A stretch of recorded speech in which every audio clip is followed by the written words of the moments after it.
So Sharon, tell me about yourself. Well, I'm a third-year law student at the University of Alabama. I'm from Troy, Alabama originally. I went to college at Charleston in South Carolina for my undergrad, where I was a philosophy and political science major.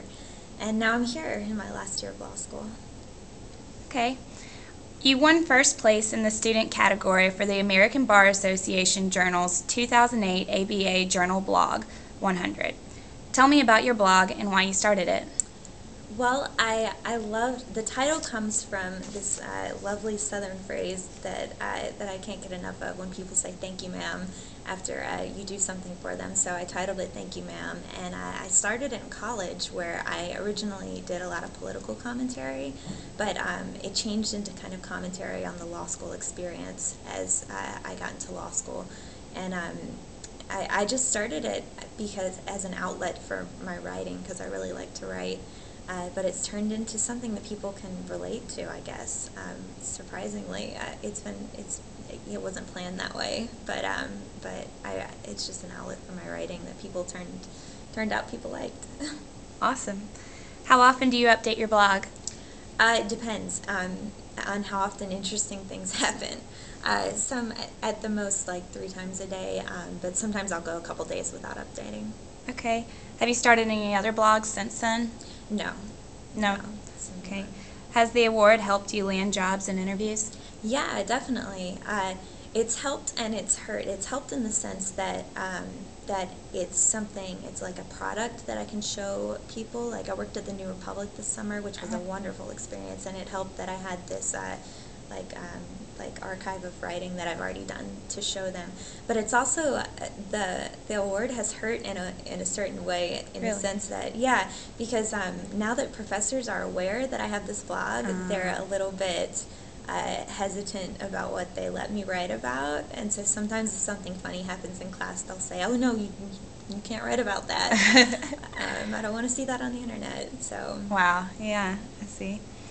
So would you suggest public relations students start blogging or using other social media?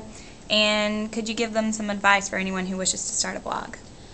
Yes, I think that public relations students should take advantage of all the different tools that are out there now. There's Twitter and Dig and YouTube and Blogger. I like Blogger in terms of blogs because it's owned by Google and it's very intuitive. I would suggest they start a blog, especially if there's one topic or area that they're most interested in. Those seem to be the blogs that do the best.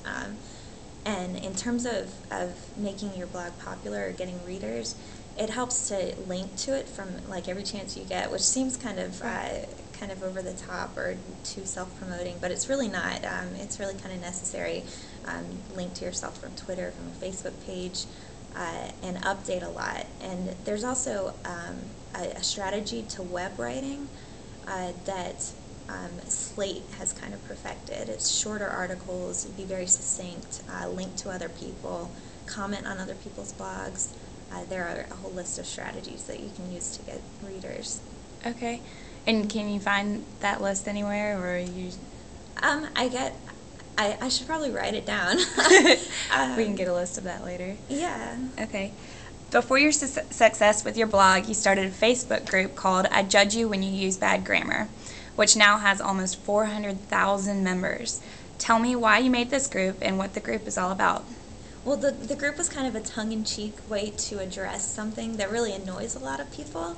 I was in Charleston in college, and I walked by one of my favorite stores, and they had this like totally professional-looking sign that said now accepting applications, but accepting was spelled E-C-E-X-C-E-P. And I just thought, wow, somebody should know better, especially because it was a chain store, and you know they should have somebody who was able to proofread their professionally created signs. Yeah, so that's why I started the group, and it seemed to hit a nerve with a lot of people. So what's it all about now? What do you do in the group? Well, I'm the book is coming out September 29th, and the book is based on the group, and I have finished working on that like 6 months ago, but I just pulled a bunch of the pictures and got permission from people who took the pictures. People took pictures of signs that had grammatical mistakes in them, and we ended up with more than 7,000 pictures or so. Wow.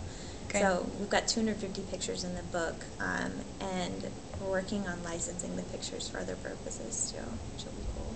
Cool. So do you think grammar is an important part of public relations?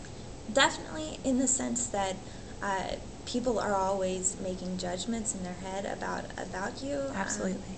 Yeah, and also I think it's very important. I mean, words are the foundation. They're how we communicate with each other, and I think it's important to be precise, and they're how people perceive you, how people choose to perceive you. So I think you should be careful with Right. how you use them. Do you judge people who use poor grammar while in conversation or even through text messaging? The group was more about written communications, because Right. then you have a chance to filter it through your head and say, this is wrong, I should correct it. Mhm. Especially professional communications, Right. which are more important. I do notice when people consistently speak poorly in conversation, but I give them more of a pass, because I do it. Everybody messes up sometimes. I mess up.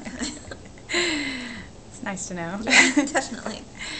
Growing up, was grammar an important part of your family's life? My mom's a big grammar stickler, so, and my dad is a pastor, but he's not perfect, but he does do public speaking all the time, so I kind of understood from a young age that how you communicate is important. Got it. So, what makes your blog and your Facebook group different from other social media? I think the thought was original when I first made the group, and also people seem to like law school blogs, even if they're not in law or in law school. It's something that a lot of people don't get to experience, the law school experience, and it's something that's different from Right. very different from other types of school. So there was just a lot of material there. Mm-hmm. Yeah, I found that your blog was interesting to read, and your Good. Facebook group, I thought it was funny. Good. I love the hate mail part about Yeah. it. Yeah, it's really funny. I get hate mail on a weekly basis, probably. It's funny. Yeah. You recently released a book based on this Facebook group. Please tell me a little bit more about it and explain. Well, it comes out September 29th, but it is available for pre-orders on Amazon now. Basically, when I first made the group, I just encouraged people to take pictures of signs that were grammatically incorrect, and we ended up, people loved to participate in this, so we ended up with tons of pictures. And my first year of law school, I got a call from a reporter from the New York Times, and I was scared to death, but he wrote an article about it, and from that, an agent called me, and we shopped the book idea to a bunch of different publishers, and St. Martin's Press liked it. So it's a book of about 250 pictures from the group with funny comments explaining them. Cool. Mm-hmm. What is your definition of success, and do you think you have been successful in life so far? Oh, goodness. Success, I have a loose definition of success. I think you're successful when you take something that you're passionate about and make it popular to any extent. I didn't expect this to happen at all. This has been an unexpected adventure. Success, probably when you're happy and fulfilled in what you're doing and can make a living off of it. That's always important. Absolutely. Yeah. And what was the second part of the question? Do you think you've been successful so far? Yeah, I've been unexpectedly successful. I think so. Good, I'm very absolutely. happy with it. Good.